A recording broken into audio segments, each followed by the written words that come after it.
One thing you should know about Czechoslovakia during World War II is that its tanks never truly disappeared, even after the country itself was forced into silence. Designs created in Czech workshops didn't stop existing when borders collapsed. They kept rolling, kept evolving, and quietly became some of the most useful machines Germany had in the early years of the war. They were reliable, effective, and deeply relied upon. So in this video, we're going to talk about every deadly Czechoslovak tank used in World War II. You'll see where they came from, how they were used, and why Germany treated them like a secret weapon. Panzerkampfwagen 35, T. Imagine this for a second.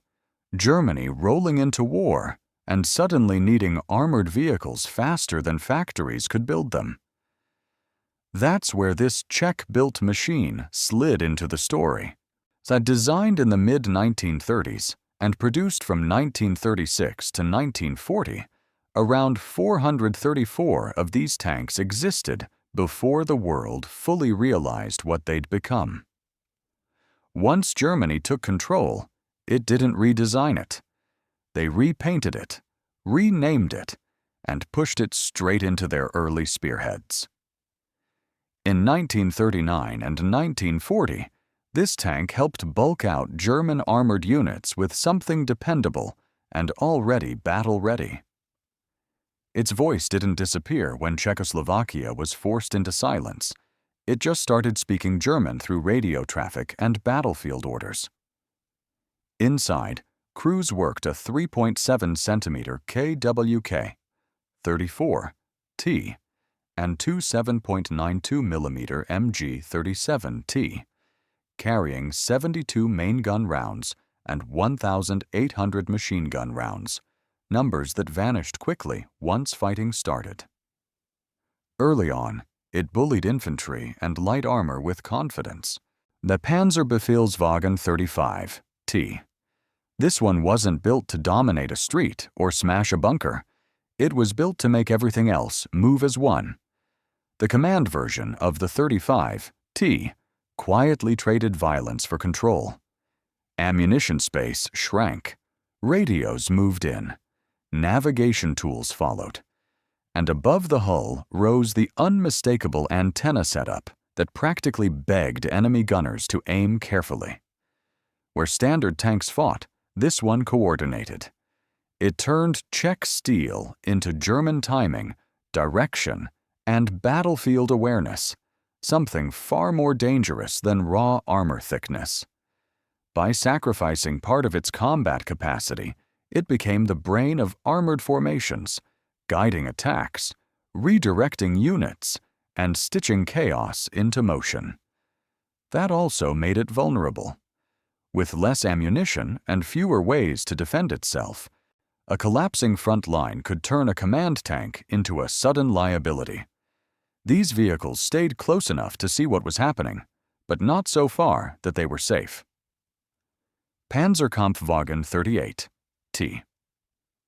If the 35 T opened the door, this one kept it from slamming shut.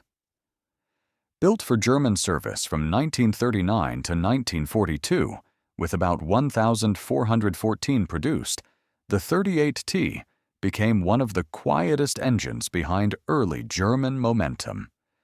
It moved through Poland in 1939, France in 1940, and then into the vastness of the Soviet Union from 1941 onward. Nothing about it was theatrical. Its strength lay in usefulness. A 37mm KWK, 38T, two 7.92mm machine guns, steady mobility, and a reputation for mechanical reliability made it a tank commanders could plan around. Early armor was thin, and later models had to rely on added plates, leaving crews knowing survival often depended on luck as much as steel. And yet, even when its gun no longer felt deadly, the vehicle itself refused to die. German factories didn't abandon it. They repurposed it. The turret became expendable. The chassis became essential. Panzer Befehlswagen 38, T. You'd recognize it before you'd fear it. Extra antennas, altered hull fittings, and often the front machine gun was removed entirely, sacrificed to make space for radio equipment. This command version of the 38T wasn't meant to hunt. It was meant to connect. Germany's early speed didn't come only from engines and tracks. It came from information. Orders traveling faster than enemies could react.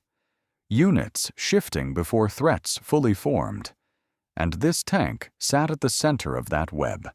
Is a Czech-built chassis carrying German command radios is your secret weapon idea made physical. Less firepower lived inside it, but more authority did. Its battlefield job wasn't to lead charges. It was to prevent formations from dissolving into isolated machines, because a scattered armored force, no matter how modern, dies quickly. The Panzer Befehlswagen 38T existed to keep separate tanks breathing as one moving organism. Marder 3, SD, KFZ 139. This machine didn't come from long planning sessions or elegant blueprints. It came from pressure. In 1942, Germany seized large numbers of Soviet 76.2 mm guns, reworked them, and mounted them onto the dependable Panzer 38T chassis because the Eastern Front demanded answers immediately. Between April and November 1942, exactly 344 SDKFZ 139 vehicles were built, on forming the first true wave of what later became the wider Marder III family that ran through 1944. What emerged was brutally simple: an open-topped tank destroyer designed to hit hard and move fast. It finally gave German units a weapon capable of killing armor that earlier Czech light tanks could barely threaten. But every advantage came with a cost. Crews stood exposed to airbursts, shell fragments, and weather, fighting from a vehicle that punished hesitation. When it fired first, it was deadly. When it was located, it was dangerously vulnerable. And now, let's move on.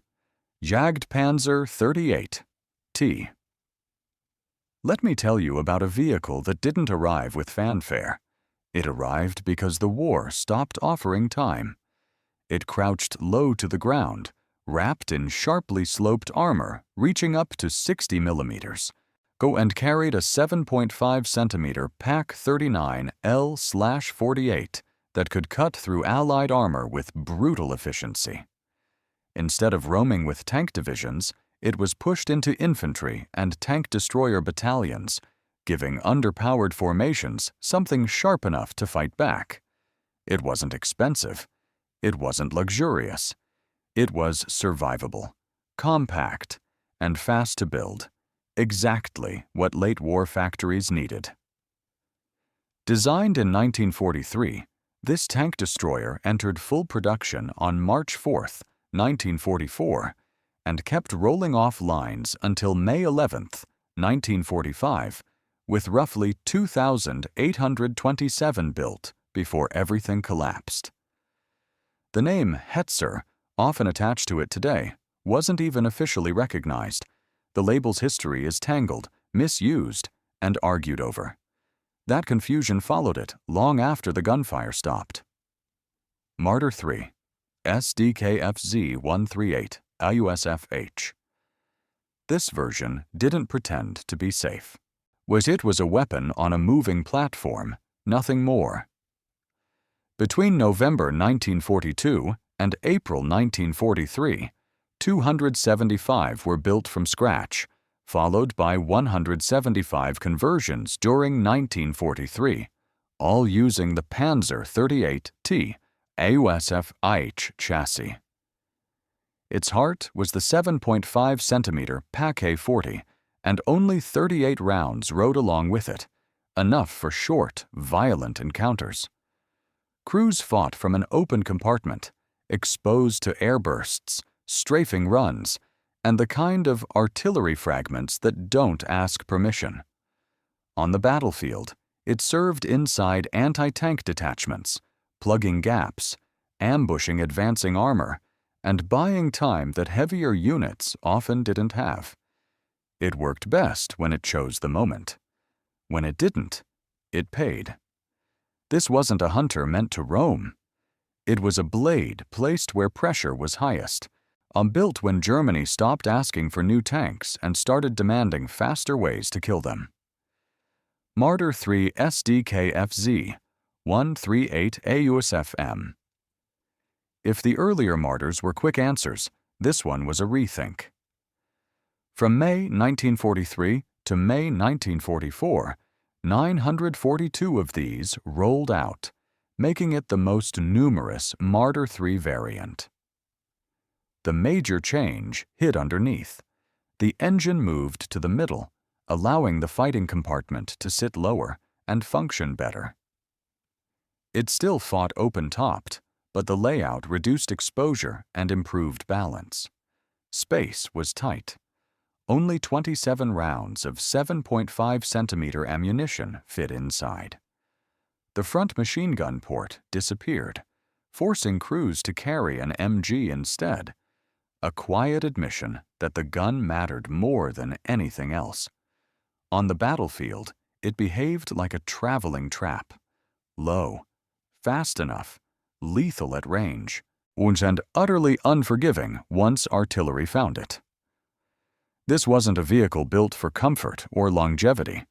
It existed to put a high-velocity gun where it was needed and accept whatever followed. Grill SDKFZ 138/1 AUS FH. This one announced itself with a concussion. Between February and June 1943, 200 were produced, including one prototype, followed by 10 more in November 1943. Instead of anti-tank duels, it carried a 15-centimeter SIG-33 infantry gun, meant to tear open buildings, trench lines, and strong points. Armor figures told the story clearly. 50 millimeters at the hull front, 25 millimeters on the superstructure. Protection enough to work near the fight, not survive inside it. Inside, crews carried only 15 rounds. That limitation shaped everything. Fire was devastating, but brief. When ammunition ran low, the vehicle became heavy and noisy. Its job was simple and brutal. Support advancing infantry by smashing what stopped them. It wasn't built to chase. It was built to break things so others could move. And on battlefields filled with rubble and dug-in resistance, that role never lacked work. Grill SDKFZ 138/1 AUSFM. Later, grills didn't appear because someone wanted refinement. They appeared because demand didn't stop. The engine relocation reshaped the interior, altering how the gun sat and slightly reducing crew exposure. The weapon remained the same heavy 15-centimeter infantry gun, designed for close-range devastation rather than distant duels. These vehicles were issued to heavy infantry gun companies inside Panzer and Panzer Grenadier divisions, typically 6 per detachment. From December 1943 to September 1944, 162 were produced, followed by 17 more in 1945. I'm bringing the total to 179. Their presence signaled one thing: resistance ahead would not be negotiated with. They existed to deliver repeatable destruction, cheap to build, brutal to receive, and mechanically dependable. Where they went, structures disappeared, defensive lines folded, and the ground was prepared the hard way, shell by shell. Munitions Panzer 38 T AUF. Think less about firepower for a moment, and more about what keeps firepower breathing. This vehicle existed because the grill's violence was painfully short-lived. a grill carried only 15 shells. After that, it became steel without a voice. The munitions panzer stepped into that gap. 102 were built, and where a gun once stood, the interior was consumed by ammunition racks, turning the hull into a rolling stockroom. Its entire purpose lived in motion, following assault guns forward, feeding them, then moving again. What makes it unusually important is what it could become. Crews were able to mount the 15-centimeter gun back onto the hull, converting it straight into a combat grill when battlefield losses demanded it. No factory, no redesign, just necessity. On paper, it wasn't a weapon. In practice, it decided whether heavy guns spoke once or kept speaking all day. The grill destroyed positions. This machine decided whether destruction could continue. Flak Panzer 38 T SD KFZ 140 subchansaps. That's where this vehicle lived. Built fast and pushed faster, 141 were produced between November 1943 and February 1944, prototype included, and by 1944, they were already moving with armored formations. Underneath sat the Selbstfahrlafette. 38 T Auerchesfis M chassis, reorganized around a mid-mounted engine and a rear fighting platform carrying a 2-centimeter Flak 38. The armor didn't try to be permanent. The superstructure folded down, giving the gun nearly 360-degree traverse at low elevation. These vehicles were assigned to the anti-aircraft platoons of Panzer battalions, appearing on both the Western and Eastern fronts. Their problem wasn't intention, it was timing. By the late war, a single 2-centimeter gun often struggled against Allied aircraft. From above, it became vulnerable. On the ground, it stayed vicious, tearing into infantry, trucks, and exposed positions. A stopgap design, a moving shield, and often a very visible target. Aufklärungspanzer 38 T. Not everything reaches the battlefield. Some designs only reach the edge of it. This one was meant to give reconnaissance units more than eyes. It was planned as a fast, armored scout built on the Panzer 38T family, armed with a 7.5-centimeter K51L/24 short-barreled gun, enough to strike, delay, and survive contact. The concept pushed recon beyond observation into controlled confrontation. Records suggest only 1 or 2 prototypes were completed before the project disappeared into shifting priorities. No production runs followed.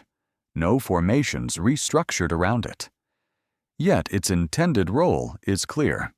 It would have moved ahead of the main forces, locating enemy armor and infantry, engaging lightly, then withdrawing while transmitting information. The design exists in that narrow space where battlefield demand outruns industrial reality. It shows where armored doctrine wanted to go, even when the war refused to allow it. Bergepanzer 38. The fighting vehicles get remembered, and the ones that drag them home rarely do. This one was built when abandoned armor became too expensive to leave behind. From May 1944 to April 1945, around 181 Bergepanzer 38s were assembled using the Jagdpanzer 38T hull. The gun was removed entirely. In its place came open working space, towing equipment, tools, and a collapsible jib crane for lifting components and assisting disabled vehicles. The front kept the same sloped armor as the Jagdpanzer, allowing crews to work closer to danger. The top stayed open, leaving them exposed to everything else. Its task was unglamorous and constant: armored recovery and battlefield repair as breakdowns and losses multiplied. Sharing the Jagd Panzer chassis simplified parts, training, and mobility. It didn't advance lines. It made sure machines could return to them. And in a mechanized war, that function quietly shapes how long any army keeps moving. 15 centimeters. IG 33/2, SF, off. Jagdpanzer 38T. This vehicle sits where certainty starts thinning.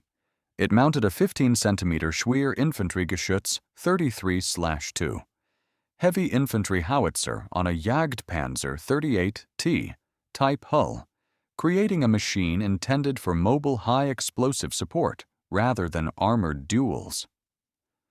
An official order called for 30 vehicles, 24 newly built and 6 converted, with construction planned between December 1944 and February 1945.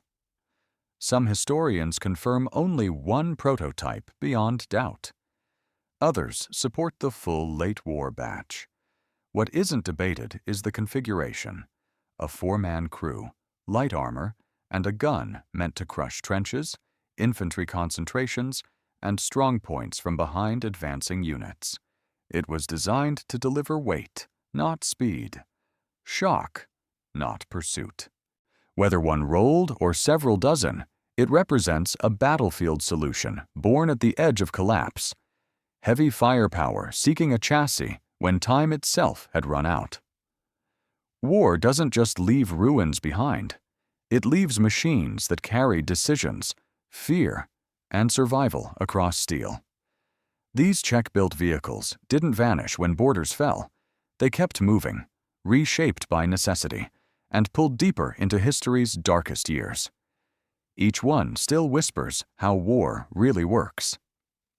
Thanks for watching. If you enjoyed this deep dive, then show your love by hitting like and subscribe, because more hidden war stories are coming.